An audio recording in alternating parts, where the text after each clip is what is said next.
పట్టభద్రుల ఎమ్మెల్సీ ఎన్నికల పోలింగ్కు jumbo ballot బాక్సులను పోలింగ్ బూతులకు తరలింపు ప్రక్రియ చేపట్టారు. ఎన్నికల సిబ్బంది ఉమ్మడి వరంగల్ జిల్లాలో 1,73,413 మంది పట్టభద్రులు ఓటు హక్కు వినియోగించుకునేందుకు అన్ని ఏర్పాట్లు చేస్తున్నారు సిబ్బంది. దీనిపై మరిన్ని వివరాలు అశోక్ అందిస్తారు.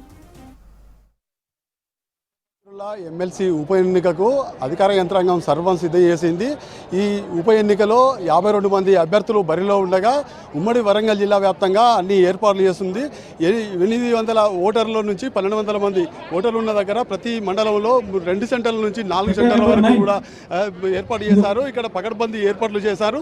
ఈ బ్యాలెట్ పేపర్లను సిబ్బందికి అందజేసిన తర్వాత బస్సులో ఇక్కడ నుంచి సాయంత్రం 4 గంటల వరకు చేరుకునే విధంగా కూడా అన్ని ఏర్పాట్లు చేస్తున్న పరిస్థితి కనబడుతుంది. బ్యాలెట్ పేపర్లు కూడా జంబో బ్యాలెట్ కావడంతో పెద్ద పెద్ద బాక్సులను కూడా ఏర్పాటు చేశారు. చూడొచ్చు, బాక్సులు పెద్ద తరాల్లో మామూలుగా అయితే సాధారణ ఎన్నికలకైతే మామూలు బాక్సులు వాడేది, కానీ ఇప్పుడు ఈవీఎంలతో పాటు చిన్న బాక్సులు వాడేది. కానీ 52 మంది బ్యాలెట్ అభ్యర్థులు కాబట్టి ఆ బ్యాలెట్ జంబో బ్యాలెట్ను ఏర్పాటు చేసిన తర్వాత అక్కడ బాక్సులు కూడా పెద్ద తరాల బాక్సులు ఏర్పాటు చేసి సిబ్బందిని కూడా అంతా పూర్తిగా సన్నద్ధం చేస్తున్న పరిస్థితి అయితే ఉంది. 1,73,000 మంది అభ్యర్థులు ఓటర్లు తమ ఓటు హక్కును వినియోగించుకునేందుకు కూడా అధికార యంత్రాంగం అన్ని ఏర్పాట్లు చేసింది.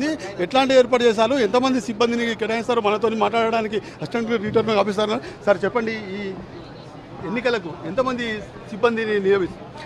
మేము మొత్తము 43,329 మంది ఓటర్లు మన హన్మకొండ జిల్లాలో ఉన్నారు. అందుకు గాను 67 పోలింగ్ కేంద్రాలు ఏర్పాటు చేయడం జరిగింది.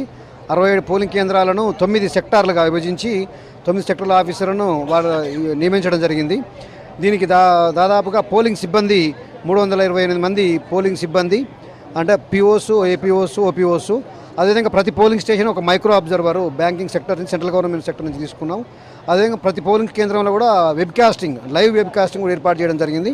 దీనికి పోలింగ్ సిబ్బందిని మరి మెటీరియల్ తరలించడానికి 9 రూట్లకు 9 రూట్లకు గాను 9 బస్సెస్ను ఏర్పాటు చేయడం జరిగింది. 52 మంది అభ్యర్థులు పోటీ చేస్తున్నందున బ్యాలెట్ పేపర్ పెద్దగా ఉంటుంది కాబట్టి జంబో బాక్స్ ఏర్పాటు చేయడం జరిగింది. ఆ జంబో బాక్సులు ఏ విధంగా సీల్ చేయాలి, ఏ విధంగా అరేంజ్మెంట్ చేయాలని కూడా సిబ్బందికి పూర్తిగా 2 దఫాలుగా ట్రైనింగ్ ఇప్పించడం జరిగింది సిబ్బందిని అంతా కూడా.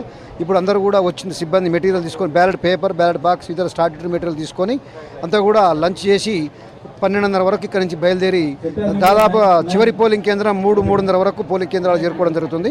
ఈరోజు సాయంత్రం పోయి అక్కడ ఏర్పాటు చేసుకొని రేపు మార్నింగ్ 8 గంటలకు ఉదయం పోలింగ్ ప్రారంభం అవుతుంది.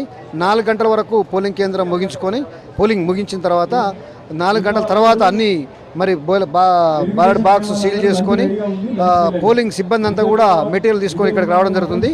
ఇక్కడి నుంచి ఇక్కడ స్ట్రాంగ్ రూమ్లో రిసెప్షన్ తీసుకున్నాక బ్యాలెట్ బాక్సెస్ మెటీరియల్ అంతా తీసుకొని రేపు రాత్రికే మళ్ళీ తిరిగి ఈ బ్యాలెట్ బాక్సెస్ స్టార్టరీ మెటీరియల్ అంతా కూడా నల్గొండ కౌంటింగ్ సెంటర్కు తరలించడం జరుగుతుంది. ఇక్కడ నుంచి సిబ్బంది మనం ఎస్కార్ట్ తీసుకొని పోలీస్ సిబ్బందితో సహా ఎస్కార్ట్ తీసుకొని బ్యాలెట్ పేపర్ పెద్ద సైజులో ఉంది, దీన్ని మలచడానికి కొంచెం ఇబ్బంది పడుతుంది. అట్లా ఏమన్నా చెప్పడానికి ఓటర్లు కావచ్చు, అధికారుల సిబ్బందికి ఎట్లాంటి ట్రైనింగ్ ఇచ్చారు? ఇప్పుడు పెద్దగా ఉంది కాబట్టి సరైన శిక్షణ ఏ విధంగా ఫోల్డ్ చేయాలనేది కూడా పిఓస్కు, ఏపీఓస్కు పోలింగ్ సిబ్బందికి మలిచి చూపించి ప్రాక్టికల్గా వాళ్ళకి ఇవ్వడం జరిగింది. అదేవిధంగా పెద్దగా ఉంది, ఎక్కువ మంది ఉన్నారు కాబట్టి 800 మంది ఓటర్ల కంటే ఎక్కువ ఉన్న దగ్గర ఓటింగ్ కంపార్ట్మెంట్ 2 చేసినాం. అంటే 2 చోట్ల ఒకటేసారి ఇద్దరు పోయి ఓటేసి తీసుకొచ్చి బ్యాలెట్ బాక్స్లో వేయొచ్చు. అంటే 800 ఓట్ల కంటే పైన దానికల్లా 2 పోలింగ్ కంపార్ట్మెంట్లు ఏర్పాటు చేయడం జరిగింది. అదేవిధంగా ఏ విధంగా ఇది ఓటర్ అది మామూలుగా కాకుండా ప్రాధాన్యత క్రమంలో, అంటే ఇది ఎమ్మెల్సీ ఎలక్షన్ కాబట్టి ప్రాధాన్యత క్రమంలో ఓటు వేయాల్సి ఉంటుంది కాబట్టి ప్రతి ఓటర్కి కూడా ఎలక్షన్ కమిషన్ ఆఫ్ ఇండియా వాళ్ళు సూచించినటువంటి వాయిలెట్ ఇంక్ కలర్ పెన్ మాత్రమే వాడాలి. అది కూడా 1, 2 నెంబర్ ప్రాధాన్యత క్రమ నెంబర్లు మాత్రమే వేయాలి. ఎక్కడ ఏ రాసినా కూడా అది ఆ బ్యాలెట్ చెల్లదు. కాబట్టి దానికి సంబంధించి కూడా శిక్షణ ఇవ్వడం జరిగింది, అవగాహన కల్పించడం జరిగింది. ఇప్పుడు మామూలుగా సాధారణంగా అయితే నోటా ఉంటుంది, ఇలా నోటా ఉండదు. ఎమ్మెల్సీ దాంట్లో నోటా ఉండదు. అభ్యర్థులు ఎంతమంది అభ్యర్థులు అంతమంది అభ్యర్థులే ఉంటాయి. Thank you sir. ఇది పరిస్థితి, మొత్తానికి నోటా మాత్రం ఉండదని చెప్తున్నారు. ఇక్కడ ఎంతమంది అభ్యర్థులకైనా అక్కడ గీసుకునే పెన్నును బట్టి, ప్రాధాన్యతను బట్టి ఓటు వేసుకునే అవకాశం ఉందని చెప్తున్నారు. వీడియో దశరథ్తో అశోక్, మిస్క్ న్యూస్, వరంగల్.